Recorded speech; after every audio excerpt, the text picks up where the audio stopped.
Imana ihabwe icubahiro kubw'aka kanya turonse kugira ngo tuganire amajambo yayo. Ndi Sheikh NIYONIZIGIYE, ni ca kiganiro itara. Ndabandanya mvuga ku ijambo maze igihe mvuga ko ijambo ryerekeye kubaho ubuzima buhimbara Imana. Mwibuke yuko izi nyigisho zerekeye ubuzima bw'umukristo, ubuzima bw'umwigisho wa Kristo. Hariho ibibazo dutegereza kwiyumvira ko nk'abakristo, mbega umwigisha wacu Yesu Kristo atwiteze kwiki kugira ngo tuvyisunge mu kubaho kwacu. Murabizi yuko ijambo ry'Imana ryemeza ko hariho igihe cyo kubaho rimwe gusa, mu nyuma hakaza urupfu, mu nyuma y'urupfu hakaza urubanza. Ni vyiza rero yuko tukiri mu buzima twitwararika kumenya ivyo twitezwe ko, maze tukabishirako umutima. Naramaze kuvuga ku bijanye n'ubuzima buhimbara Imana, nerekana ko Imana yiteze ko abigishwa ba Kristo, abakristo bahinduka. Ntibihagije kuba twarakijijwe, kuba twarakiriye agakiza, irya yari intango. Hariho ubuzima bwo guhinduka Imana itwiteze ko.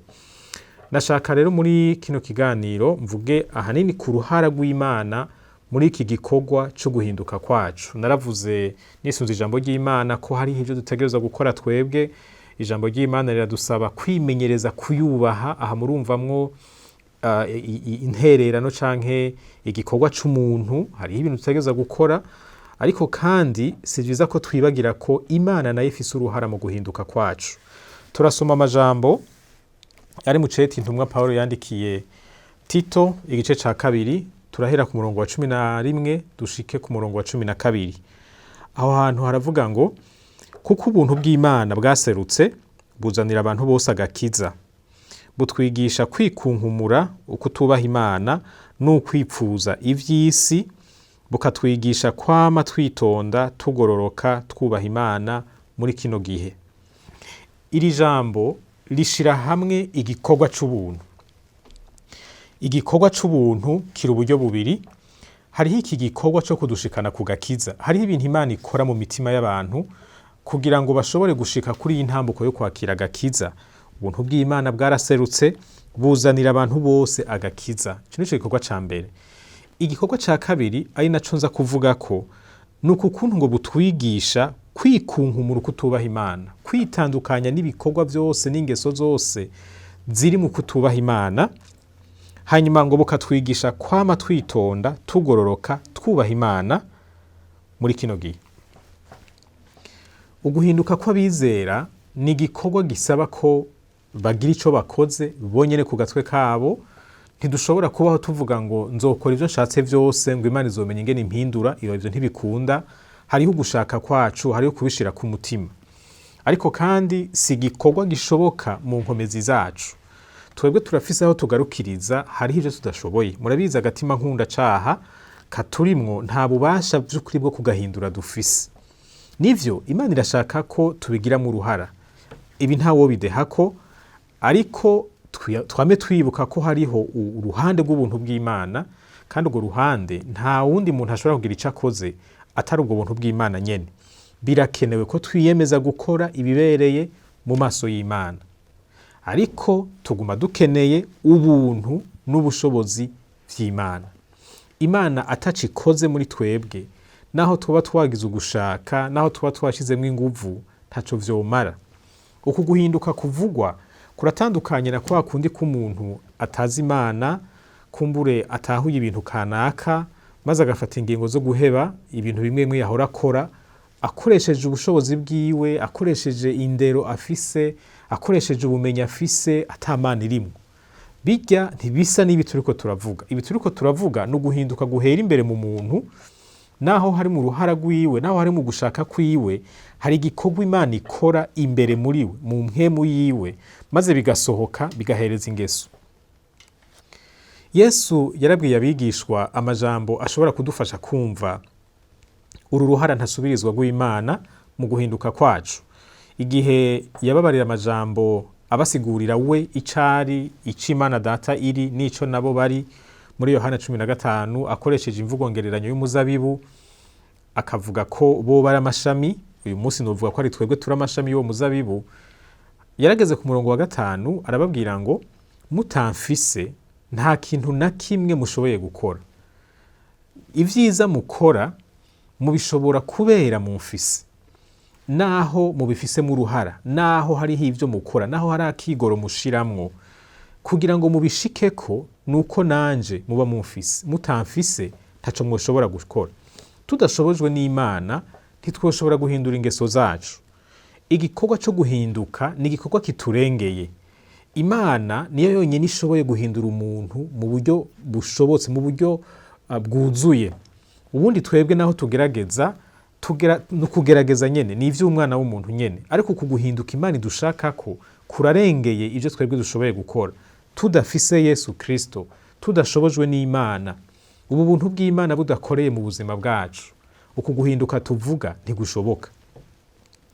Kandi harimo n'umutego, iyo abatwari tubishoboye ataca Imana ikoze, twava tugera ahantu twumva umenga n'Imana ntituyikeneye, tukumva ko ibintu tuvyishoboreye, ko dushoboye kugororoka mu maso yayo, ko dushoboye kuyinezereza, ko dushoboye gukora ibihimbara Imana atacidufashije. Ako kantu karavamo ubwibone, karavamo gusuzugura kumbure abo bikigora, aho kubasengera, aho kubahanura, aho kubatera intege, tugahava tubona yuko turi bitangaza, ko twebwe twashoboye gukora ivyabananiye. Ariko iyo twibutse yuko na twebwe twabishobojwe n'Imana, naho twabishizemo utwigoro, iyo Imana itabamwo ntaco twari gushikako, biratuma twibuka ko nabo batarabishikako, ko Imana yabo ariyo Mana yacu, kurya yadufashije na bizobafasha, kandi igihe kimwe bazoshika kuri iyo ntambuko yo guhinduka, gutyo bikaturinda kubasuzugura no kubafata nabi. Twibukanye ku bijanye n'ubuntu. Kuko ijambo ry'Imana ryavuze ko ubu buntu nyene bwaduhaye agakiza, ubu buntu bwaturongoye bukadushikana ku gakiza, nibwo bunatwigisha kwiyambura, kwikura ku kutubaha Imana, maze bukatwigisha kuyubaha. Ubuntu ni iki? Iyo bavuze ngo ujya muntu ni umuntu w'ubuntu, ndiko ndavuga ubuntu mu nsiguro ya Bibiliya, sindiko ndavuga ubuntu muri ya nsiguro y'imico yacu dusangiye mbere n'ayandi mahanga yo muri kano karere. Ubuntu, la grâce, ni umutima wo kugirira neza abantu atacu basavye, nuko ukuntu Imana idukorera ivyiza ataci dusavye, kandi itavuze ngo mutabikoze nzokwicuza ivyiza nabakoreye. Ubuntu ni ukugirirwa ikintu utari ukwiriye, ataco wari gukora kugira ngo kironke, nyene kubigukorera akabigukorera kubw'impuhwe n'urukundo gusa gufitiye, atakindi kintu akuronderako. Ukugira neza kw'Imana, uyu mutima wo kugira neza w'Imana niwo utuma tunesha ubube gito buturimwo. Ubwa mbere niwo watumye tuva mu vyaha, imitima yacu, impwemu yacu iramurikirwa, turumva ko dukeneye Imana, maze budushoboza gutahura ko dukwiye kuyitakambira, turaheza turatura ko Yesu Kristo ari umwami n'umukiza. Ico gikorwa Imana niyo yagikoze muri twebwe, ikoreye mu ijambo ryayo na mpwemu wayo yera. Ariko tumaze kwakira agakiza, uku kugira neza kw'Imana nyene niko kwinjira kukadushoboza kunesha za ntege nke ziba zisanzwe ziturimwo. Imana ikorera mu bitaboneka muri twebwe, mu bwenge bwacu no mu mpwemu yacu, maze ivyo bitaboneka biturimwo, iyo hari igihindutse muri vyo, bigaheza bigahereza ibiboneka. Ibiboneka navyo ni vya bikorwa, ni ya majambo, ni za ngeso. Ubundi buryo bwo gutahura iki gikorwa Imana ikorera muri twebwe ni ugufatira ku gikorwa ca mpwemu yera. Mpwemu yera arafise igikorwa gikomeye cyane mu buzima bw'abakristo, kandi ico gikorwa ntigihera umuntu yihanye, ni igikorwa kibandanya. Muri ubu buzima bw'abigishwa ba Kristo ntibikunda ko dushobora guhimbara Imana tutarongorwa na mpwemu yera, tudashobozwa na mpwemu yera. Mpwemu yera niwe twemeza ko twacumuye canke ko twacumuye ku Mana, niwe twagiriza mu mutima. Yohana 16:8 azobemeza. Mpwemu yera arafise ububasha bwo gutahuza umuntu, bwo kumvisha umuntu ko ari mu nzira itariyo, maze umaze kumva ko utari mu nzira, kuri mu nzira itariyo, akakwagiriza mu mutima, bikakuzana aho kumva ko bikenewe ko wihana. Bibiliya irerekana ko ingeso nziza itwiteze ko zitava mu nguvu zacu gusa, ahubwo ziva mu kwemera kurongorwa na mpwemu yera. ni ukuvuga ko wa mpwemu yera nyene adushikana ku gakiza, ni nawe adufasha kubaho ubuzima buhimbara Imana. Hariho amajambo ari mu Bigalatiya igice ca 5 umurongo wa 22 n'umurongo wa 23. Aho hantu hatangura havuga ngo murongorwe na mpwemu yera niho mutazoshitsa ivyo akameremere kanyu kipfuza. Hanyuma agaca agerageza kwerekana ivyo bintu ivyo ari vyo. Mu nyuma akavuga rero ku vyamwa vya mpwemu yera. Iyo umuntu yemeye akarongorwa na mpwemu yera, igikorwa ca mpwemu yera muri we ntakigwanye canke ngo acirengagize, agakorana na mpwemu yera akemera kurongorwa nawe, hari ibintu bica biboneka mu buzima bwiwe. N'urukundo, n'umunezero, n'amahoro, n'ukwihangana, n'ukugira neza, n'ingeso nziza, n'ubwizigirwa, n'ubugwaneza hamwe no kwirinda. Ayo niyo amajambo tubona muri Galatiya 5:22 n'23, ivyamwa vya mpwemu yera. Ibi bintu iyo umuntu abigendera, iyo bigaragara mu buzima bwiwe, vyerekana ko hari ikintu cahindutse mu buzima bwiwe. Muti kubera iki? Urukundo ruriko ruravugwa hano si rwa rukundo rwo kugirira neza uwakugiriye neza canke rwo gukorera umuntu ikiza kubera hari ico umwitezeko. Uru rukundo ruvugwa si urukundo rw'abantu, ni urukundo rw'Imana.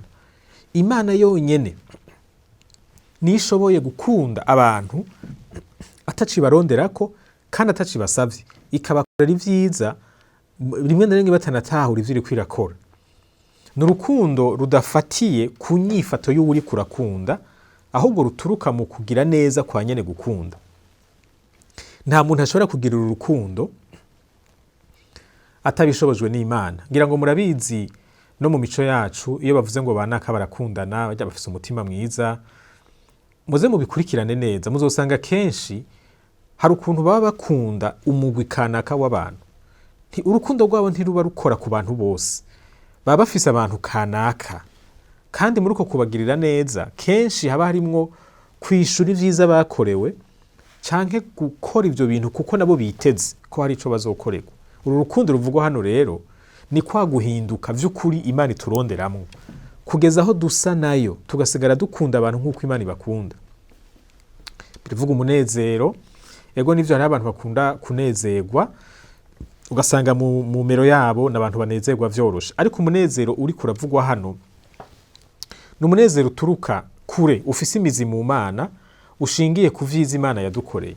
Umuntu akabaho naho yoba adafise ibintu vyotuma kumbure dufatiye ku vyo abantu babona yonezerwa, ariko kubw'ikintu, kubw'ubutunzi bw'agakiza kari muri we, akaba umuntu afise umunezero udashobora kuzimanganywa n'ingorane acamwe mu buzima bwa misi yose. Nico kimwe n'amahoro. Aya mahoro avugwa si amahoro afatiye ku bintu umuntu afise canke ivyo umuntu yiteze, n'amahoro aturuka kuri uku kuntu Imana yagerereye muri uwo muntu. Sinobivuga vyose ngo ndabiheze, ico nashaka kwerekana nuko bijya vyamwa vya mpwemu yera ni ibimenyetso vyerekana uguhinduka k'umwigisha wa Kristo. Muca mubona yuko kuguhinduka kuvugwa ntigushoboka tutarongowe na mpwemu yera. Nico gituma navuze ngo ukuguhinduka naho tubigiramo uruhara, naho hari ivyo dusabwa gukora, ntavyo twoshobora twitandukanije n'Imana. Imana niyo ifise ububasha bwo gutuma bishoboka, ariko kandi igakorana natwe. Ni gute rero twokwemerera ubu buntu bw'Imana kutwigisha gukora ibikwiriye? Ni gute twokwemerera mpwemu yera akaturongora kugira ngo bidufashe guhinduka, maze za ngeso mbi ziva muri kamere kacu, ziva mu mico yacu, tuzineshe, dushobore